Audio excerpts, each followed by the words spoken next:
Brain tumour ആണ്, pituitary ഗ്ലാൻഡിലെ tumour ആണ്.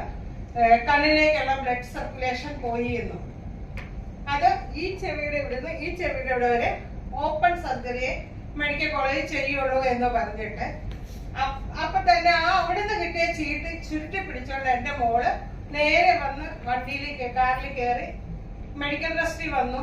അവിടെ വന്ന് ഡോക്ടർ നജീബിനെ കാണുന്നു. ഡോക്ടർ പറഞ്ഞു സർജറി ഇതിനൊരു ഓപ്ഷൻ ഉള്ളൂ, വേറെ ഒന്നുമില്ല. വലത് കണ്ണിന്റെ കാഴ്ച പൂർണ്ണമായിട്ടും പോയി, ഇടത് കണ്ണിന്റെ കുറച്ച് കാഴ്ച, അതായത് എനിക്ക് എപ്പോഴും ഇരുട്ടാണ്, നല്ല വെളിച്ചമൊന്നും ഇല്ല.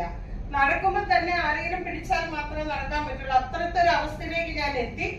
2023 ജൂലൈ 25-ാം തീയതി എന്റെ സർജറി കഴിഞ്ഞു.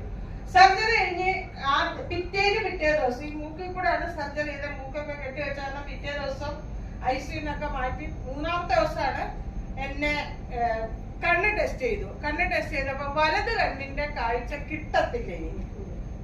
ഇടത് കണ്ണിന്റെ കാഴ്ച ഓക്കെ ആയിട്ടുണ്ട്. വലത് കണ്ണിലേക്കുള്ള സർക്കുലേഷൻ, ബ്ലഡ് സർക്കുലേഷന്റെ വെയിൻ പരന്ന റിബൺ പോലെയാണ് ഇരിക്കുന്നത്. അതുകൊണ്ട് അതിലേക്ക് ഇനി ബ്ലഡ് സർക്കുലേഷൻ ഉണ്ടാവില്ല, കണ്ണിന്റെ കാഴ്ച കിട്ടില്ല എന്ന് ഡോക്ടർ പൂർണ്ണമായിട്ടും വിധി എഴുതി. എനിക്ക് ശരിക്കും വിഷമമായിരുന്നു, എന്റെ കണ്ണു പോയി എന്നുള്ള ആ ഒരു സങ്കടത്തിൽ. അപ്പൊ ഡോക്ടർ ഞാൻ ഇല്ല, പ്രാർത്ഥിക്ക് മാറും എന്ന് പറഞ്ഞു. പക്ഷെ എന്റെ മോളോട് ഡോക്ടർ പറഞ്ഞു വലത് കണ്ണിന്റെ കാഴ്ച കിട്ടില്ല, അമ്മയെ പറഞ്ഞ് മനസ്സിലാക്കണം. അത് മെഡിക്കൽ ട്രസ്റ്റിലെ ഓഫ്താൽമോളജിസ്റ്റ് ആണ് പറഞ്ഞ. ആ റിപ്പോർട്ട് എന്റെ കയ്യിൽ ഇപ്പോൾ ഇനി ഞാൻ കൊണ്ടുവന്നിട്ടില്ല, എന്റെ കയ്യിലുണ്ട്. അത് കഴിഞ്ഞ് ഞാൻ സർജറി കഴിഞ്ഞ് വീട്ടിൽ വന്ന ഫാമിലി ബെഡാണ് യൂസ് ചെയ്തുകൊണ്ടിരുന്നത്. ഞാൻ വന്ന് കിടക്കുമ്പോഴത്തേക്ക് ആകെ എഴുന്നേക്കുന്നത് ടോയ്ലറ്റിൽ പോകാൻ മാത്രമാണ്. ഞാൻ ഈ പില്ലോ പാഡ് ഇങ്ങനെ ബാക്കിൽ വെച്ചിട്ട് ഒരെണ്ണം ഇവിടെ പിൻ ചെയ്ത് ഇവിടെയും പിൻ ചെയ്ത് മൊത്തം എന്റെ തല അതിലാണ്. കയ്യില് റിസ്റ്റ് പാഡ് ഉണ്ട്, വെള്ളവും കുടിക്കും.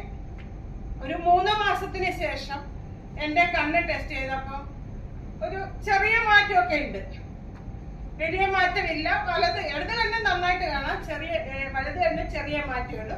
ഈ കഴിഞ്ഞ ജൂണില് 1 ഇയർ ആകുമ്പോൾ നമ്മള് ഫോളോ അപ്പ് കൃത്യമായിട്ട് ചെയ്യേണ്ട കാര്യമുള്ളതുകൊണ്ട് സ്കാൻ ചെയ്തു, കണ്ണ് ടെസ്റ്റ് ചെയ്തു, എല്ലാം ചെയ്ത് കഴിഞ്ഞപ്പോഴത്തേക്ക് ഡോക്ടർ പറഞ്ഞു എന്റെ വലത് കണ്ണിന്റെ കാഴ്ച 98% കിട്ടിയെന്ന്.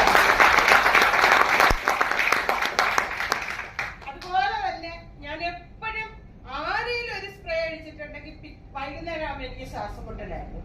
എന്റെ ബാഗിൽ എപ്പോഴും ഇൻഹേലർ ഉണ്ടായിരുന്നു. ഇന്നിപ്പോ ഇൻഹേലർ ഞാൻ യൂസ് ചെയ്യാറില്ല, ഞാൻ ശരിക്കും സ്പ്രേ പഠിക്കാറുണ്ട്.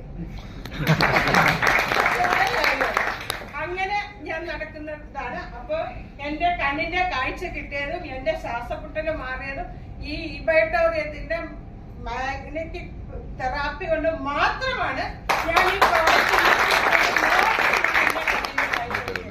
എന്റെ കണ്ണ് ടെസ്റ്റ് ചെയ്തിട്ട് മെഡിക്കൽ ട്രസ്റ്റിലെ ഓഫ്താൽമോളജിസ്റ്റ് പറഞ്ഞത്, ഓ ഞാൻ സമ്മതിച്ചിരിക്കുന്നത്, നിങ്ങൾ എന്താ ചെയ്തത്? ഇന്ന് വരെ എന്റെ കണ്ണിൽ ഒരു തുള്ളി മരുന്നൊഴിക്കുകയോ ഒന്നും ചെയ്തിട്ടില്ല.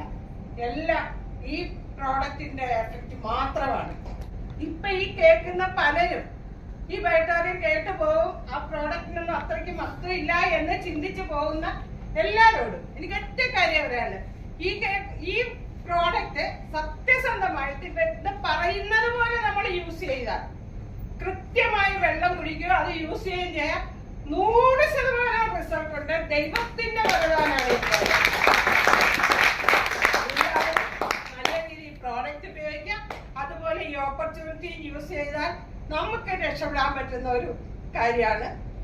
Thank you.